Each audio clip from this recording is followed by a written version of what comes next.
Hey Balgo, this is your biology teacher and I welcome you all on our channel EduPassion. So here we have started the chapter number 11th, Biotechnology Principles and Processes from your NCERT book class 12th biology subject. Here we are dealing the second term syllabus CBSE board. तो इस particular chapter में we have done the introduction part, जिसमें मैंने बेटा आपको क्या क्या बताया था. We have talked about the biotechnology, the classical one, traditional or classical one. We have talked about the modern molecular biotechnology, and European Federation of Biotechnology has given the definition which is combining both of these biotechnology. वो भी हम बात कर चुके हैं. ठीक है, the integration of natural sciences and organism, cell, their part thereof and molecular analogs for products and services. ये आपको याद रखनी है. Then we have talked about the principles. There are two principles: genetic engineering, right? And the second one is what, the bioprocesses engineering. ठीक है, इन दोनों के बारे में बात कर ली थी हमने. जेनेटिक इंजीनियरिंग में हमने बात की थी कि ऑल्टर कर रहे हैं हम किसको, जो जेनेटिक मटेरियल है उसकी केमिस्ट्री को. That's why we can also call this principle as chemical engineering. And in the second principle I have told you about the bioprocess engineering. And in this particular principle we basically deal with the sterilization techniques. तो हम उसको sterilization technique भी बोल सकते हैं. ठीक है, दोनों में टेक्निक्स ही यूज़ हो रही है. इतनी बात कर ली थी हमने. फादर ऑफ बायोटेक्नोलॉजी की बात की थी हमने. कौन थे फादर ऑफ बायोटेक्नोलॉजी? एरिक, आपके कार्ल एरिके. ठीक है, आपके फादर ऑफ जेनेटिक इंजीनियरिंग कौन थे बेटा? पॉल बर्ग. ये आपको याद रखना है. Now today I will start the chapter, या फिर आपकी ये भी इंट्रोडक्शन में ही ले लें आप, कि जो फर्स्ट आपका रिकॉम्बिनेंट डीएनए है, आर्टिफिशियल रिकॉम्बिनेंट डीएनए, वो किसने बनाया, कैसे बनाया और किससे बनाया. ठीक है, तो the today's topic is the construction of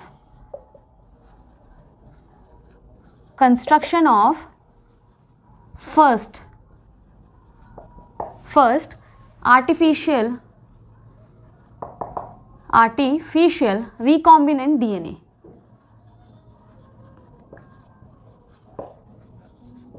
recombinant DNA. ठीक है, this is the topic of today's lecture. बेटा किसने बनाया, ठीक है, कैसे बनाया, वो सब बात करेंगे यहाँ पर हम. ठीक है, हमने बनाना है आर्टिफिशियल रिकॉम्बिनेंट डीएनए. रिकॉम्बिनेंट मतलब हमने एक डीएनए में दूसरा कुछ और, किसी और का डीएनए ऐड करना है. देखते हैं कैसे. सबसे पहले आपका ये आइसोलेट किसने किया था बेटा? किसने किया था? आपके स्टैनले कोहेन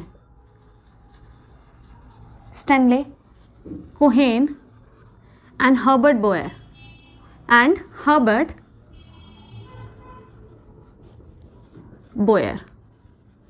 in 1972. आपका सबसे पहला आर्टिफिशियल रिकॉम्बिनेंट डीएनए किसने बनाया बेटा? Stanley Cohen and Herbert Boyer ने 1972 में बनाया. किससे बनाया इन्होंने बेटा? देखो, कोई भी डीएनए तुम बनाना चाहते हो, रिकॉम्बिनेंट बनाना चाहते हो, तो तुम्हें पहले एक स्पेशल वाला चाहिए होगा ना डीएनए, कि हम मेरे को इसका डीएनए इसमें डालना है ना. तो वो जो जिसका डालना है उसकी कुछ स्पेशल फीचर होगा. इन्होंने वो स्पेशल फीचर चूज़ किया. कहाँ से बेटा? किसका चूज़ किया? सैल्मोनेला टाइफीम्यूरियम आपका भी एक बैक्टीरिया है, उसके प्लाज्मिड में एक चीज़ थी, salmonella typhimurium. That is the name of the bacteria, जो क्या देने वाला है बेटा आपको? डिजायर्ड जीन देने वाला है. इसके ये क्या है? आपका बैक्टीरिया है. ठीक है, this is the bacterium, right. तो बैक्टीरिया सपोज बना लेते हैं एक ना. ठीक है, गंदा सा बना दिया.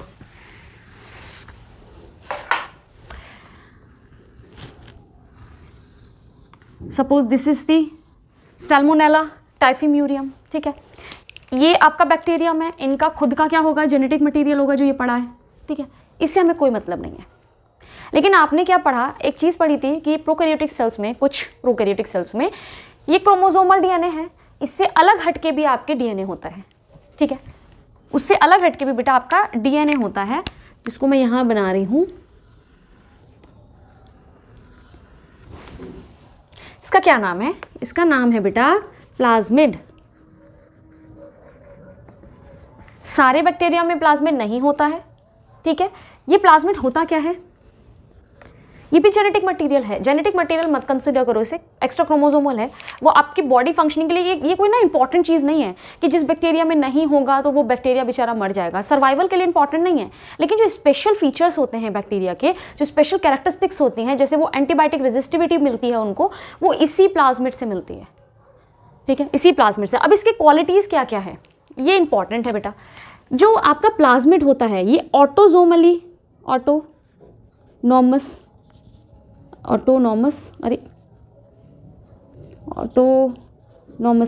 रेप्लिकेटिंग,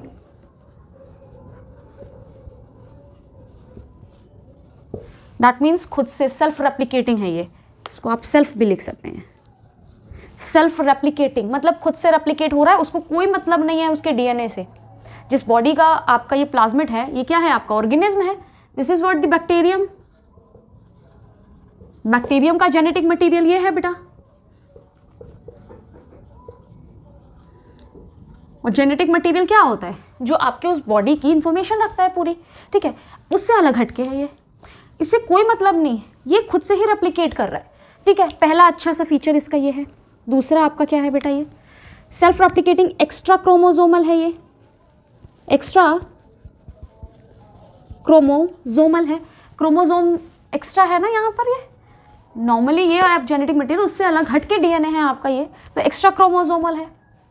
दूसरा तीसरी सर्कुलर होता है बेटा, ये क्या है बेटा, ये सर्कुलर है। चौथी चीज़ सर्कुलर होने के साथ साथ में बेटा ये डबल स्ट्रैंडेड है, डबल स्ट्रैंडेड डीएनए। प्लाज्मिड के ये आपके कुछ कैरेक्टरिस्टिक्स हैं इंपॉर्टेंट से, ठीक है। सेल्फ रेप्लिकेटिंग है। अच्छा, नॉन एसेंशियल लिख दीजिए आप इसको भी कि ये नॉन एसेंशियल है, नॉन एसेंशियल है सर्वाइवल के केस में। मतलब सर्वाइवल मतलब जो आपकी लाइफ प्रोसेसेस होती है ना, उससे इसका कोई मतलब नहीं है, कोई मतलब नहीं है इसका। ये नहीं भी होगा तो ऐसा नहीं है कि बैक्टीरिया मर जाएगा, ठीक है, कहने का मतलब ये है मेरा। तो ये सारे फीचर्स किसके हैं बेटा, प्लाज्मिड के हैं, ठीक है। किसका प्लाज्मिड, ये बैक्टीरिया कौन है, सैल्मोनेला टाइफिम्यूरियम। हमारे कोहेन और बोयर ने देखा कि इनके पास एंटीबायोटिक रेजिस्टेंट जीन है यहाँ पर। क्या है, अच्छा इसको ब्लैक से नहीं बनाना चाहिए था मुझे, एक मिनट, वरना कन्फ्यूजन हो जाएगी कि ये कुछ अलग सा पार्ट है ना। ये क्या है आपका, ये प्लाज्मिड है, इसका ये पोर्शन सपोज, ये जो मैंने कलर कर रखा है, ये पोर्शन आपका क्या है, एंटीबायोटिक रेजिस्टेंस,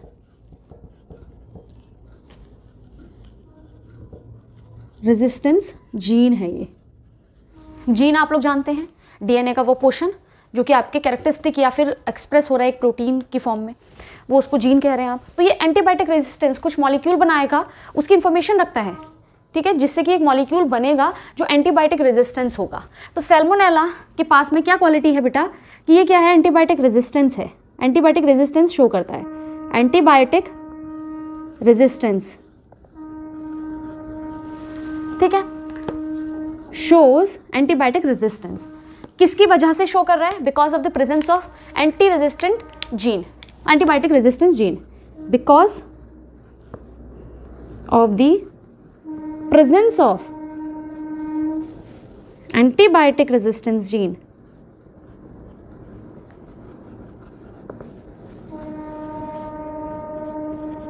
ठीक है, इन प्लाज्मिड, ये लिखना ज़रूरी है, प्लाज्मिड के पास में है ये, ठीक है। अब स्टैनले कोहेन और हर्बर्ट बॉयर ने क्या करा, इसका ये जीन जो है वो कट कर लिया, क्या कर लिया, कट। इसको रब करती हूँ मैं, ठीक है, ये समझ में आ गया होगा क्वालिटीज ऑफ प्लाज्मिड।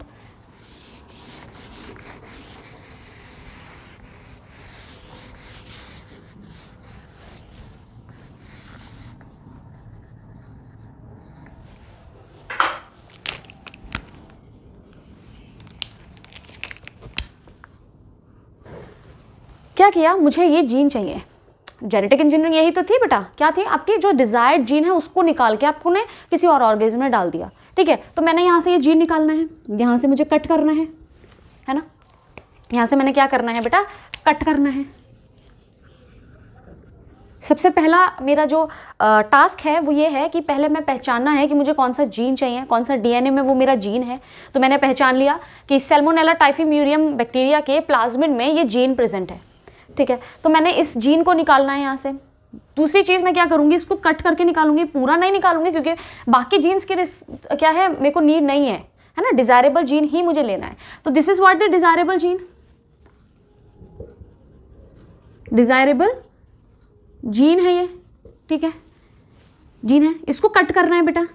अब ये जो कटिंग है वो बेटा उसके लिए भी कोई मॉलिक्यूल्स हैं जो आपके रिस्पॉन्सिबल होते हैं, जिनको नॉर्मली मॉलिक्यूलर सीजर्स कहते हैं, मॉलिक्यूलर सीजर्स, मॉलिक्यूल्स को काटने वाली कैंची, ठीक है।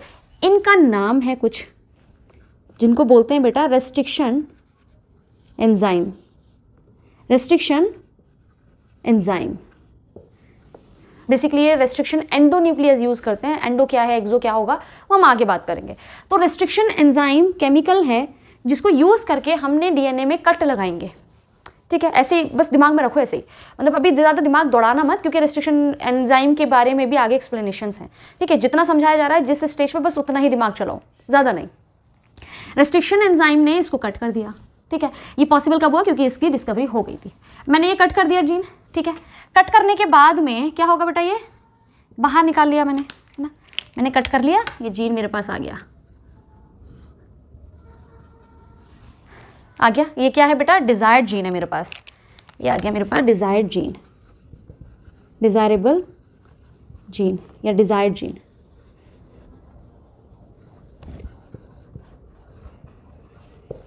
जो कि एज एंटीबायोटिक रेजिस्टिविटी या रेजिस्टेंस रखता है, ठीक है। अब इसको मैं क्या करूँगी बेटा, जिसके साथ में मुझे ऐड करना है या जिस ऑर्गेनिज्म को ये क्वालिटी देनी है, ठीक है। सैल्मोनेला क्या कर रहा है, मस्त आराम से उसके ऊपर एंटीबायोटिक डाल रहा है, मर ही नहीं रहा, कह रहा डाल दो, मुझे कोई फ़र्क ही नहीं पड़ता, है ना। मैं इतने धोखे खाया हुआ हूँ कि मेरे को अब फ़र्क ही नहीं पड़ता, तुम डालो एंटीबायोटिक, मैं कुछ नहीं कर सकता, मतलब मेरे साथ कुछ हो ही नहीं सकता।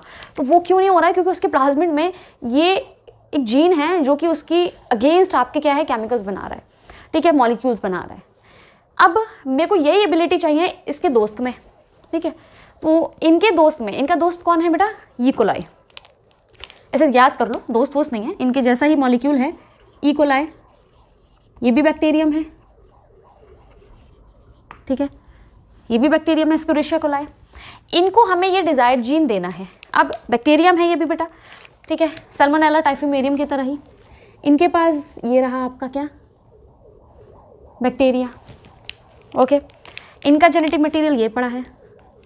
अब मैंने इसको इधर डालना है, तो लेकिन मैं इसको यहाँ दूँ कैसे, है ना, इस जीन को डायरेक्टली कैसे डाल दूँगी, तो ये तो इसको एक्सेप्ट तो कर लेगा, इसके अंदर तो चला गया, उसके बाद क्या, तो मुझे क्या करना होगा, इस जीन को इस तरह से इसके अंदर डालना है कि इनकी बॉडी भी उसको रेप्लिकेट करे, ठीक है। या तो मैं इसमें इनकॉर्पोरेट कर दूँ या मैं किसी वेक्टर का इस्तेमाल करूँ। जैसे मलेरिया में मच्छर आ रहा है ना लेकर और आपको बीमारी दे रहा है, उसी तरह से मैं भी किसी चीज़ का यूज़ करूँगी। इस डिज़ायर्ड जीन को बेटा मैं इंट्रोड्यूस करूँगी वेक्टर में, क्या करूँगी, वेक्टर को इसको ऐड करूँगी या पेस्ट करूँगी वेक्टर में, ठीक है, लाइगेट करूँगी वेक्टर में, लाइगेट विद या इनकॉर्पोरेट विद दी वेक्टर। अब वेक्टर में क्या लूँगी बेटा, यहाँ पे वेक्टर में लूँगी सेम प्लाज्मिड, प्लाज्मिड को ही मैं वेक्टर लूँगी, क्योंकि मुझे पता है कि ये प्लाज्मिड जो है वो बॉडी में जाने के बाद यहाँ इनकॉर्पोरेट करना मुश्किल होगा। लेकिन जो प्लाज्मिड्स होते हैं वो बॉडी में जाके सेल्फ रेप्लिकेट करते हैं, उनकी एबिलिटी है, उन्हें मतलब नहीं है इससे, उनको जो क्रोमोसोमल मटेरियल है, मेन क्रोमोसोमल मटेरियल, उससे मतलब नहीं है, वो खुद ही रेप्लिकेट कर रहे हैं। तो मैं क्या करूँगी, जो चीज़ मुझे ईजी होगी बेटा वो मैं वही करूँगी ना। तो उन्होंने क्या करा कि वेक्टर जो है वो भी प्लाज्मिड ही लिया। तो अब इन्होंने दूसरा प्लाज्मिड में लिया, जैसे ये मैंने प्लाज्मिड ले लिया, ठीक है, ये किसी और का प्लाज्मिड है, और इसको जो ये कट किया है ना बेटा मैंने, इसी रेस्ट्रिक्शन से इसको भी कट करूँगी मैंने कट किया इसको भी बेटा, ठीक है। क्यों कट किया, क्योंकि इसको मुझे लगाना है ना बीच में, ठीक है। मैंने जब कट किया, आफ्टर कटिंग, ये मेरा इसको इधर बनाते हैं, आफ्टर कटिंग ये हो गया, ठीक है। This is what the plasmid vector, समझ में आ रहा है। अब क्या करूँगी मैं, इसको यहाँ पर पेस्ट कर दूँगी, ठीक है, इसको यहाँ पर जोड़ दूंगी। अब लेकिन ऐसे रखूंगी अपने आप को ना जुड़ जाएगा। इसके लिए भी मुझे कुछ चाहिए, ग्लू। मुझे क्या चाहिए बेटा? ग्लू चाहिए मेरे को। तो जो ग्लू है यहाँ पे जो इसको जोड़ेगा, ज्वाइन करेगा या चिपकाएगा, वो मेरा क्या है? Glue, molecular glue.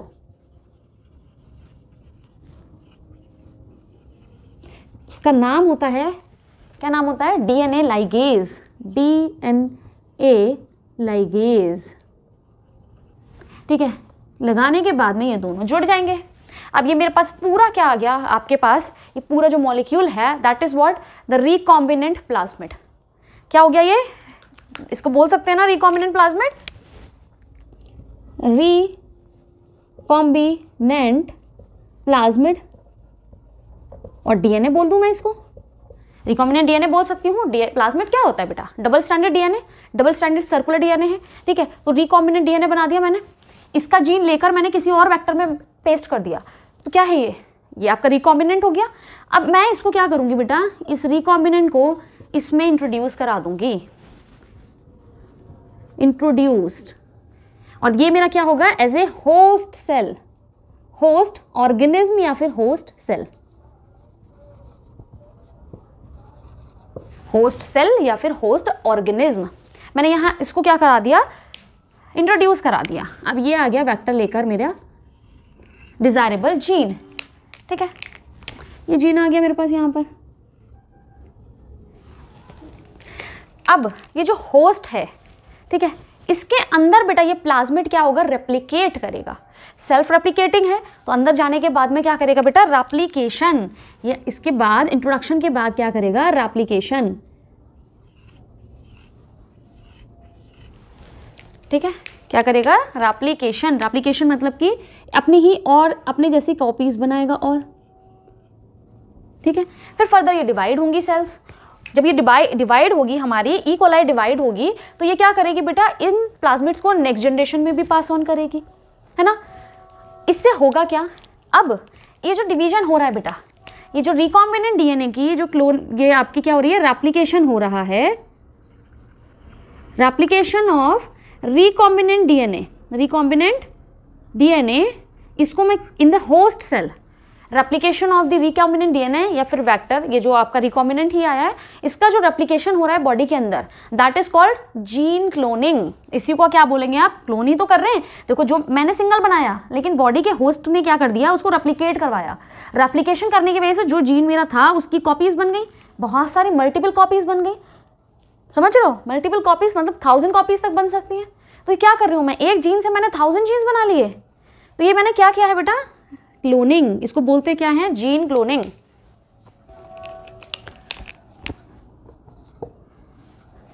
इसको क्या बोलते हैं? ग्रीन से करते हैं, जीन क्लोनिंग।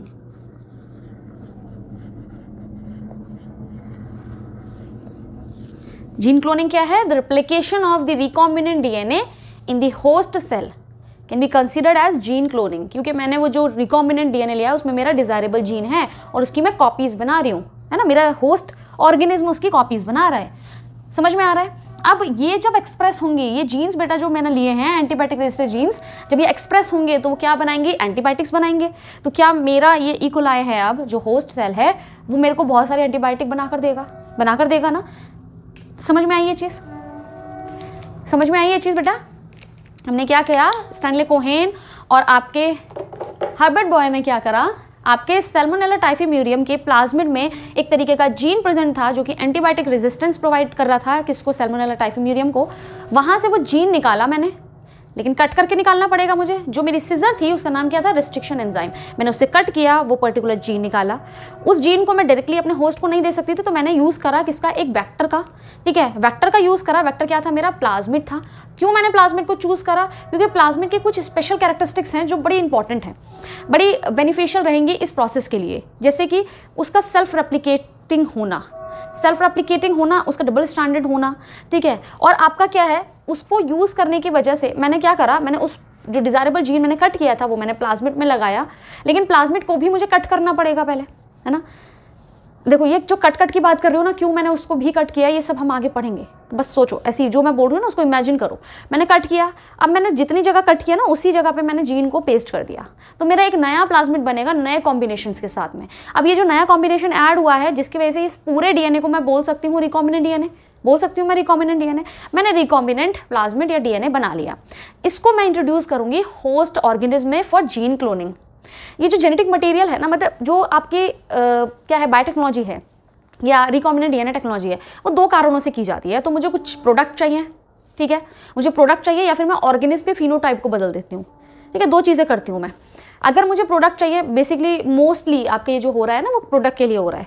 तो जैसे मैंने इंसुलिन बनाना है ना, तो इंसुलिन वाला जीन निकाल के मैं डाल दूंगी प्लाज्मिड में बैक्टीरिया के अंदर। मेरा बैक्टीरिया पहले उसकी जीन क्लोनिंग करेगा, पहले उसके बहुत सारे पार्ट्स बना देगा, फिर उसको एक्सप्रेस करेगा, ऑर्गेनिज्म बहुत सारे बन जाएंगे मेरे, बहुत सारे ऑर्गेनिज्म बनने की वजह से बहुत सारे इंसुलिन प्रोड्यूस करेंगे और उसको मैं निकाल लूंगी। लास्ट तक आते आते आपको समझ में आ जाना है कैसे निकालना है, कैसे बनवाना है, ठीक है। तो ये जो मैं जो कॉपीज़ बनाती हूँ इसको मैं क्या कहती हूँ, जीन क्लोनिंग, और उसके बाद प्रोडक्ट्स को मैं एक्सट्रैक्ट कर लूँगी। समझ में आ रहा है ना कहाँ पर जा रहे हैं हम लोग, है ना, क्यों कर रहे हैं ये सब चीज़ें, समझ में आ रहा होगा। तो ये है बेटा हमारा सबसे पहला आर्टिफिशियल रिकॉम्बिनेंट डीएनए जो हमारा बनाया था स्टैनले कोहेन और हर्बर्ट बोयर ने 1972 में। आई होप यहाँ तक आपको समझ में आ गया होगा।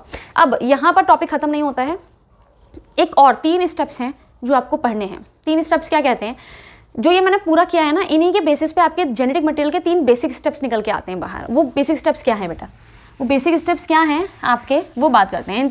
आपके एनसीईआरटी बुक में मेंशन्ड है 3 स्टेप्स, उनको लर्न कर लीजिएगा आप। क्या स्टेप्स हैं वो, basic 3 steps of genetic engineering. Genetic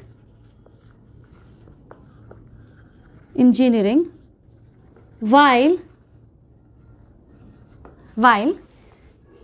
producing genetically modifying organism, genetically modified organism या सेल, ठीक है। जब हम ये कुछ जेनेटिकली मॉडिफाइड ऑर्गेनिज्म या सेल बनाते हैं तो ये 3 स्टेप्स को फॉलो करना आपका क्या है, बेसिक स्टेप्स हैं ये, इनको फॉलो करना ही होगा आपको, इसको लर्न करने हैं आपको स्टेप्स को भी, ठीक है। पहला स्टेप क्या कहती है एनसीईआरटी आपकी, सबसे पहले बेटा क्या करोगे, पहले हमें वो डीएनए को खोजना होगा जहाँ पर मेरा डिजायरेबल जीन है। तो मैं क्या करूँगी पहले, क्या करूँगी मैं, क्या कहते हैं उसको, identification of the DNA with desirable gene। जिसके पास डिजायरेबल जीन है उस डीएनए को मेरे को पहले आइडेंटिफाई करना है, ठीक है, first step. Now the second step क्या कहता है, मैंने आइडेंटिफाई कर लिया, अब मैंने क्या करना है बेटा, उसको इंट्रोड्यूस कराना है होस्ट सेल में। इंट्रोडक्शन ऑफ द किसका, आइडेंटिफाइड डीएनए, जो मैंने आइडेंटिफाई किया है डीएनए, उसको मुझे कहाँ क्या करना है बेटा, इनटू दी होस्ट में मुझे उसको इंट्रोड्यूस कराना है। अब मैंने इंट्रोड्यूस करा दिया, ठीक है। तीसरा काम मेरा क्या होगा इसमें, इंट्रोडक्शन के बाद मुझे ऐसे छोड़ नहीं देना, खुद नहीं करेगा सेल बोलेगा वो तुम कैसे नए से आ गए, मैं तुम्हें आने दूँ, है अपने अंदर जीन क्लोनिंग करने दूँ, तो हमें उसके बाद भी मेंटेन करनी पड़ेगी कुछ चीज़ें। तो उसको बोलते हैं बेटा आप maintenance of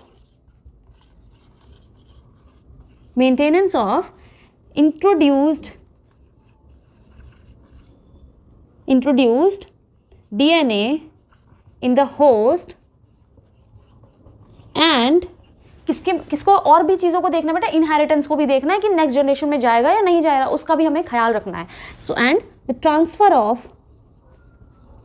of this DNA into the next generation, transfer of this DNA in the next generation।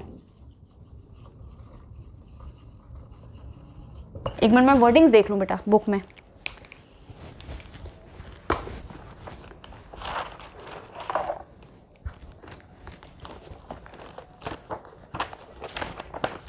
Maintenance of introduced DNA in the host and transfer of the DNA into its progeny, transfer of this DNA in the next generation या उसकी progeny, in the next generation भी लिख सकते हैं और to its progeny। To its progeny. Progeny, offspring, next generation, सब कुछ एक जैसा है। तो अपने ये 3 स्टेप्स को भी दिमाग में रखना है बेटा, ठीक है। कोई भी जेनेटिक इंजीनियरिंग करते टाइम 3 बेसिक स्टेप्स हैं। सबसे पहले आपको पहचानना होगा वो डीएनए जिसमें डिजायरेबल जीन है, उसको इंट्रोड्यूस कराना होगा होस्ट सेल में, उसको मेंटेन रखना होगा उस होस्ट सेल में ताकि वो क्या जा सके, आगे ट्रांसफर हो सके, उसका इनहेरिटेंस हो सके आपकी नेक्स्ट जनरेशन में, ठीक है। ये कंप्लीट हुआ आज का टॉपिक, आपके आज का लेक्चर कंप्लीट हुआ यहीं पर।